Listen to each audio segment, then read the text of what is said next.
Evening, peeps. Good evening, everyone. All right, let's do this. Don't forget, if you're new to the channel, please hit that subscribe button. Don't forget as well to like and share the vids. Thank you so much to all of you that are doing it. All right, let's just jump straight to the main story today, and that is the mess that is the top tier of the heavyweight division. What's going on with Anthony Joshua, Alexander Usyk, Tyson Fury, Dillian White, the WBC? If we have time, we might even talk about Filip Hrgovic and him not being able to get a fight with anyone in the IBF rankings. What is going on? Let's first focus on the main story that broke late last night, or was it the early hours of this morning? Vee Davis did a piece in the Telegraph, and he said that AJ is considering taking step-aside money of £15 million to allow Alexander Usyk and Tyson Fury to get it on sometime this year for all the marbles. Now, AJ has since made a video. I'm sure you guys have all seen the video now. If you haven't, you can go to my Twitter page. It's on my feed. And AJ basically said, stop listening to the bullshit unless it comes from me.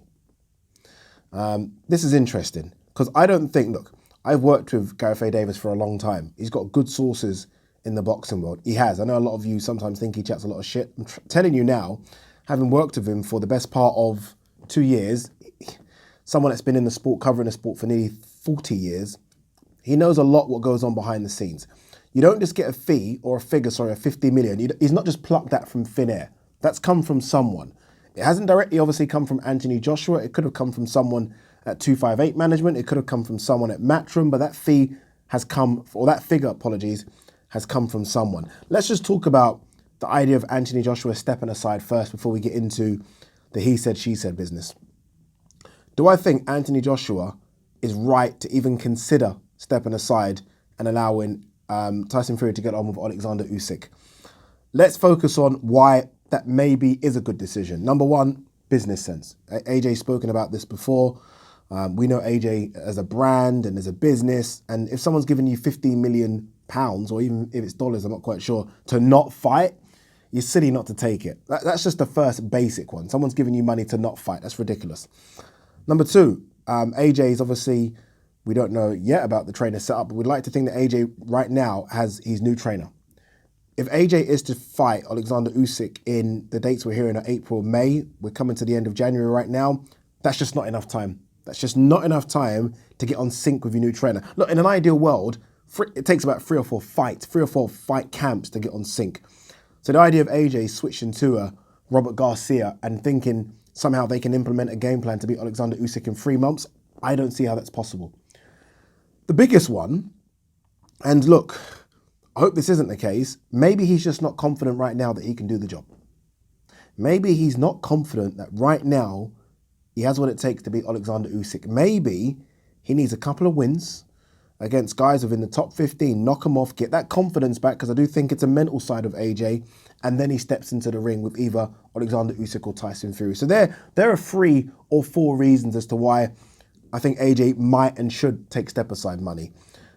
The reason I don't want him to take step-aside money is because of the fighter that is AJ. The only comparison I can make is Deontay Wilder. When Deontay Wilder got bashed up by Tyson Fury the second time, you can't even compare the way he got beat up compared to the way AJ lost. Light and day, he got bashed up. This man was like, no, fuck that, we're doing that again. That's the fighter in him. That's not the businessman in him. That's the fighter in him saying, you know what? Nah. We're doing it again. He got a new trainer set up. Malik Scott, he put a bit of muscle on. His boxing ability was, was vastly, I say vastly improved. It was improved. It was better than it was now. But he was like, you know what? Regardless of that, we're going again. We're going again because the fighter in him was like, it ain't playing out like that. We're going again. Again, is that the smartest thing to do? No. But the fighter inside him was like, run it back. So much so, he took Fury to an arbitration to make sure that he got the chance to run it back. And it wasn't because of the money made. Because I think Deontay Wilder made very good money against Luis Ortiz the second time around in Dominic Breazeale. So Deontay Wilder will make good money. He's become somewhat of a draw. Maybe not the same amount of money he'll make for Tyson Fury, but he'll make good money regardless. It was about the fighter and him just wanting to have another go. Fact. So the fighter, I'd like to think the fighter in AJ is also thinking, run it back now. Run it back. Like the way he ran it back against Andy Ruiz. Andy Ruiz is a different proposition to Usyk, don't get me wrong. But I'd like to think the fighter in AJ is like, no, fuck that. We're going again. We're going again. I saw the mistakes I made. We're running back. him taking step aside is almost, for me, again, removing the business side of things, from the fighter side of things, almost me thinking he's waving the white flag and saying, oh, okay, you do with it. I can't deal with it, you do with it. That's the way I'm seeing it. Again, let's not forget the way Wilder got bashed up by Fury. I mean, he got bashed up in that second fight, but you know what? He came back, improved, and he put on a really good performance in the third fight. And I think he gained a lot of people's respect. Yes, he lost, but he gained a lot of people's respect. He was close to winning that fight. When he put Tyson Fury down the second time, I thought that fight was over. And I like that. I like the fighter inside of him. For AJ to kind of just say, okay, you do it, Fury, you fight him, is almost admitting defeat before the fight's even happened. And I'm not a fan of that. I don't know why. I'm not a fan of him doing that. Again, look, I just gave you 3 or 4 reasons as to why I think he should take step aside. I can only give you one as to why he shouldn't, but that one's a big one if you're a fighter. That's what I think. But I think the business side of AJ, Team AJ, 258 management, everyone around him might say, you know what? Let it play out with Fury and Usyk. If you're guaranteed to get the winner, then let them do it. And you could have an undisputed fight later on in the year. For AJ to even warrant an undisputed fight, so for AJ to even warrant the winner of that, he's got to do some good work. And I'm not talking one fight, I'm talking maybe 2. He's got to do some good work to the point where we even want to see him against the winner. Don't get me wrong, AJ versus the winner will always do big numbers because AJ is that kind of draw, Fury's obviously that kind of draw, so is Usyk to an extent. But for me, as a fight fan, I'm not having AJ beat someone outside the top 15 and then take on the winner of Usyk Fury. AJ might have to roll the dice again with Dillian White. He might have to get in there with Hrgovic. He might even have to get in there with Joe Joyce. And I think he's got to beat 2 of those guys to warrant for me to get excited about AJ versus the winner of Usyk Fury. That's my thoughts on it. If you're Dillian White right now, you must be not knowing what the hell's going on. Like, obviously an undisputed supersedes a WBC mandatory. So Dillian White must be on the outside looking in, waiting, just waiting to see what's happening here. Obviously, he's got this pending purse bid, which is supposed to be the end of the week. He's got the arbitration still going on with the WBC. So the likelihood of Tyson Fury versus Dillian White is minimal. Honestly, it's minimal. The likelihood of Tyson Fury versus Alexander Usyk sounds strong right now. The likelihood of Dillian White versus AJ now sounds strong. And I wouldn't mind seeing that. If AJ is going to pass on Usyk to Fury, I wouldn't mind seeing AJ versus Dillian White. And I think Dillian White would accept it as well because it's a big fight, it's a big payday. And I think the winner of that, ideally, I know this isn't how it works, have one more and then fight the winner of Fury Usyk. But I do think the whole thing's a bit of a mess. And this is why nothing's been announced. This is why nothing's been done because obviously all this is going on behind the scenes. Again, AJ can come out and say things like stop listening to the bullshit, but clearly that's come from somewhere. And clearly, even if it hasn't come from somewhere, the fact you've not announced the rematch of Usyk yet is the reason people have started talking about what's going on. The fact you've not announced the trainer yet is the reason people are talking.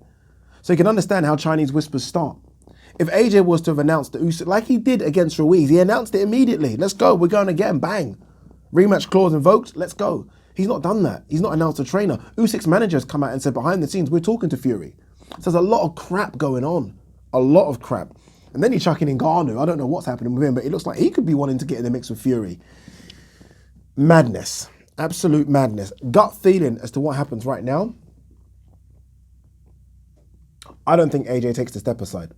I think AJ fights Alexander Usyk in the summer. I've said it already. I don't think it'll happen in April. I don't think it'll happen in May.